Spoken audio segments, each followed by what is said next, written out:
Mommy, everybody keeps hurting you because they know you won't do anything.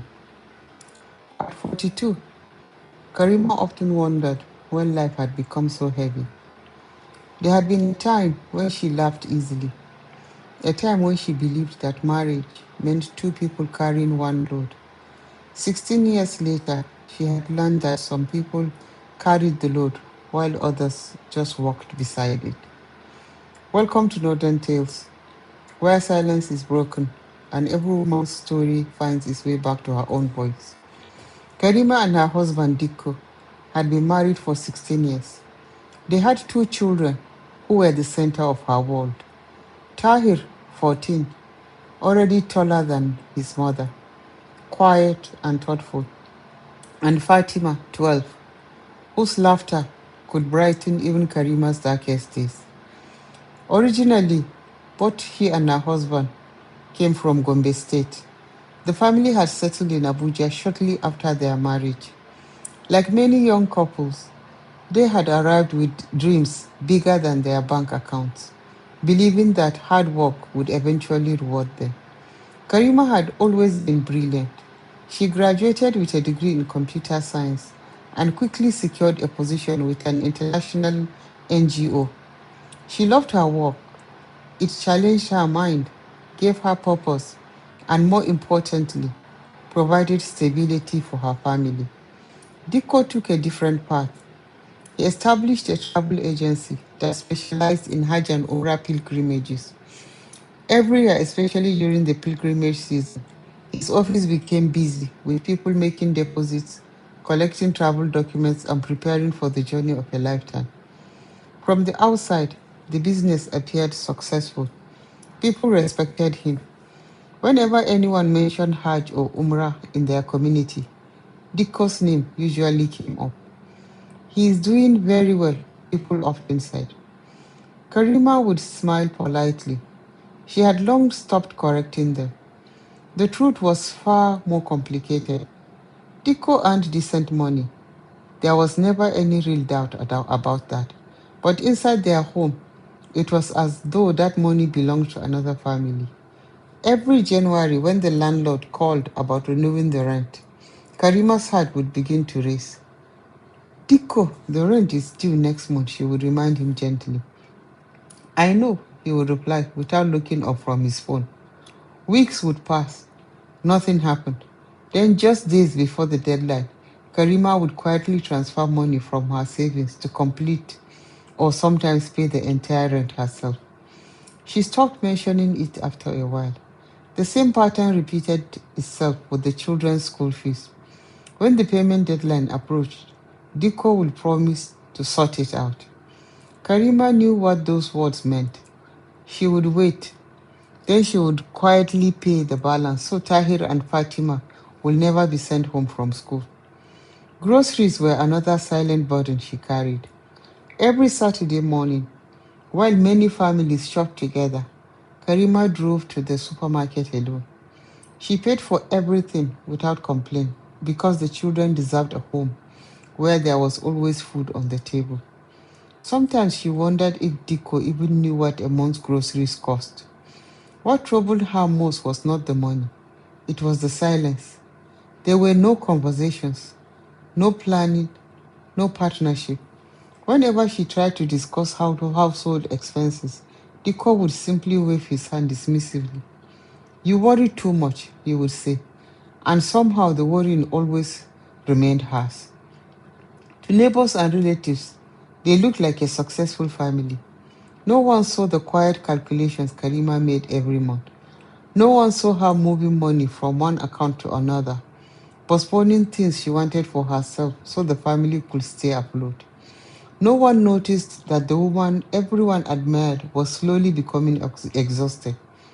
Late one evening, after paying yet another bill that had that she had hoped her husband would handle, Karima sat alone at the dining table. She opened her banking app. She looked at the long list of payments. Almost every essential expense carried her name. She closed the phone and whispered to herself, when did I become both husband and wife in this marriage? She had no idea that This question will soon change the course of her life forever. If anyone had asked Karima why she never fought back, she would probably have smiled and said, I don't like trouble. But the truth was much deeper than that. She had not learned silence in marriage. She had been raised in it. Karima was the sixth of nine children, born into a modest family in Gombe State. In a full house of strong personalities, she was the quiet one, the child who never argued, never demanded attention, and never wanted to disappoint anyone. Whenever there was disagreement, she withdrew. Whenever someone hurt her, she cried in private. Everyone called her patient. No one realized she was slowly learning that keeping the peace often meant sacrificing herself. No one shaped that belief more than her immediate elder sister Halima. From childhood, Halima dominated every part of Karima's life. She chose the games, she decided who played with them, she mocked Karima's clothes, criticized her appearance, and constantly reminded her that she was too soft to survive in the world. When Karima protested, Halima laughed. You're too sensitive. Their parents rarely intervened. Instead, they would say, she's your elder sister, respect her. As the girls grew older, the rivalry became more painful. When suitors came to the family house asking about Karima, Halima somehow found a way to interfere. Sometimes she hinted that Karima was stubborn. Other times she suggested she was difficult to live with. Karima never confronted her sister. She simply accepted another heartbreak. Then came Al Hassan. For the first time in her life, Karima believed Allah had answered her prayers. Al Hassan was kind, respectful, educated. He spoke to her with gentleness and treated her opinions as though they mattered. When his family came for the formal introduction, Karima spent the entire night thanking Allah. She had finally found someone who truly saw her. A few months later, everything changed. Halima somehow drew close to Al Hassan. At first, Karima thought she was simply being friendly. Then the visits became more frequent. Phone calls became longer. Whispers filled the family compound. One afternoon, Al Hassan stopped coming altogether. Weeks later, the family gathered for another introduction ceremony. Not for Karima, for Halima. Karima remembered standing at the back of the room, unable to understand what she was seeing. The man she loved sat beside her sister. The wedding preparations began almost immediately. When she finally gathered the courage to tell her parents how betrayed she felt, they dismissed her pain. Whatever Allah has destined will happen. Don't create problem between you two. You are sisters. Forget him and move on. So she did what she had always done. She swallowed her tears, attended the wedding, and smiled in the family photographs. And that day, another part of her learned that speaking up only brought criticism, while silence and approval. 18 years later, Halima was still married to Al Hassan.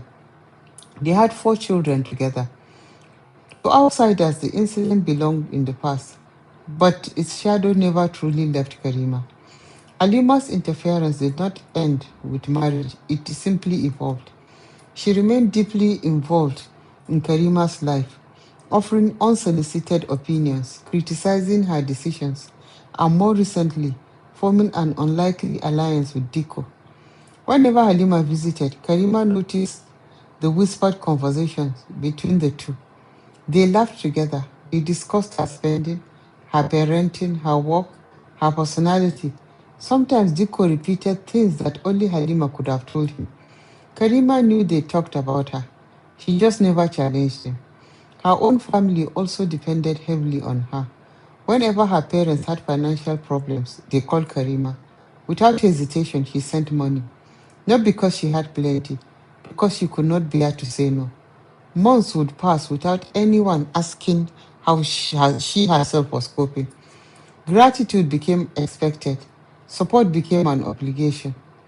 Even Diko's family gradually adopted the same expectation. His mother, his mother often called and requested for money. Sometimes it was for medication. sometimes because she needed help. Karima really refused, not because she always agreed, because she feared disappointing people more than exhausting herself. What no one knew was that Karima had an entire second life inside her own mind. After every painful conversation, she replayed the moment repeatedly. In her imagination, she spoke confidently. She defended herself. She refused unreasonable demands. She imagined saying anything she wished she had said. Then she returned to reality and remained silent. The same pattern followed her into the workplace. Karima was one of the brightest people in her organization. She developed innovative systems. She developed apps for the NGO. She solved technical problems that others could not.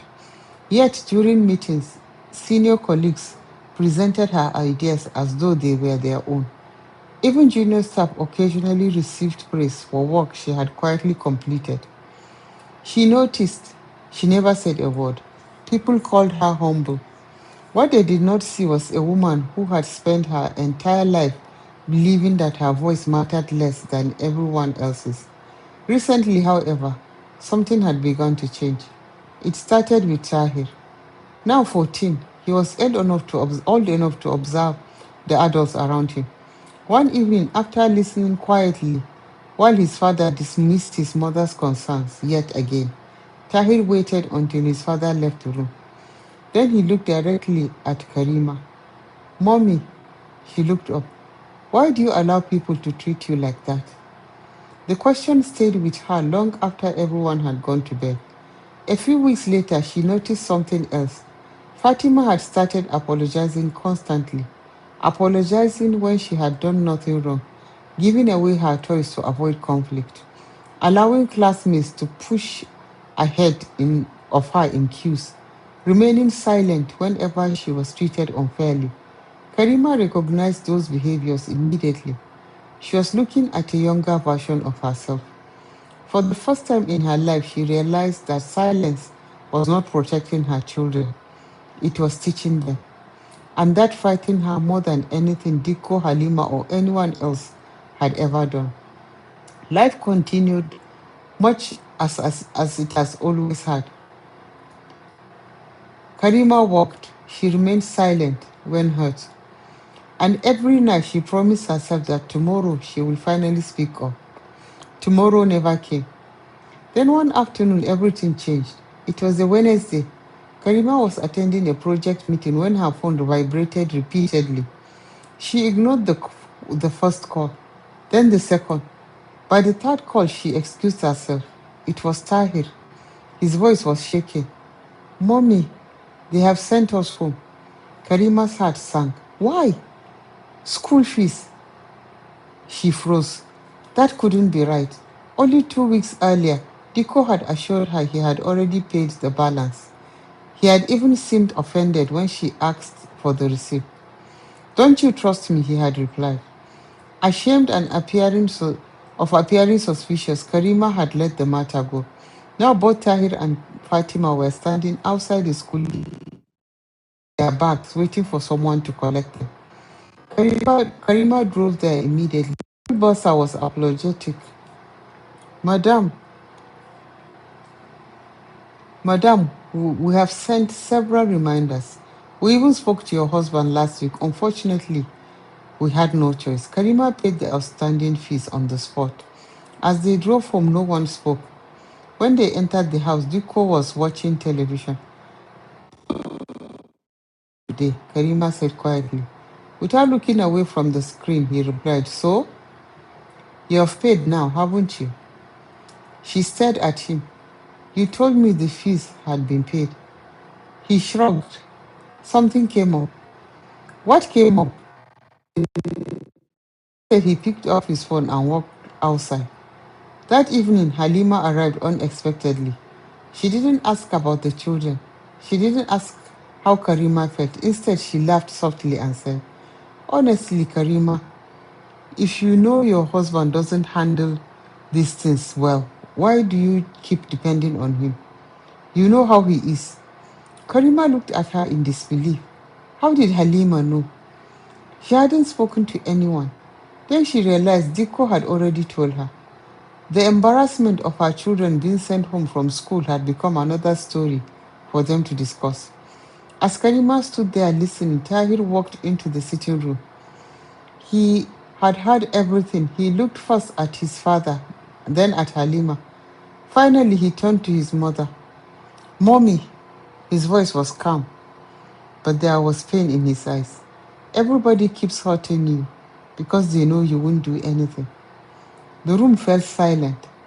Later that night, after everyone had gone to bed, she sat alone in the darkness.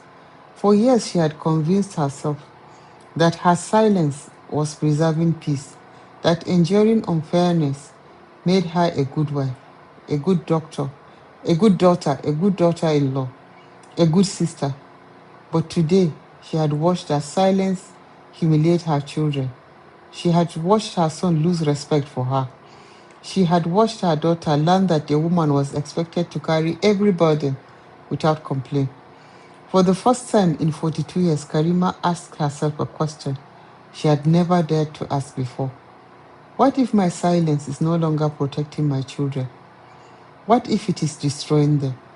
She wiped the tears from her face. Then she made herself a promise. She did not know yet how. She did not know when. But one thing was certain. The woman who had gone to bed that night would not be the same woman who woke up the next morning. Thank you for listening to the beginning of Karima's story. Please don't forget to like, share, and subscribe. Please tell us in the comment section, what do you predict will happen in the next part of the story?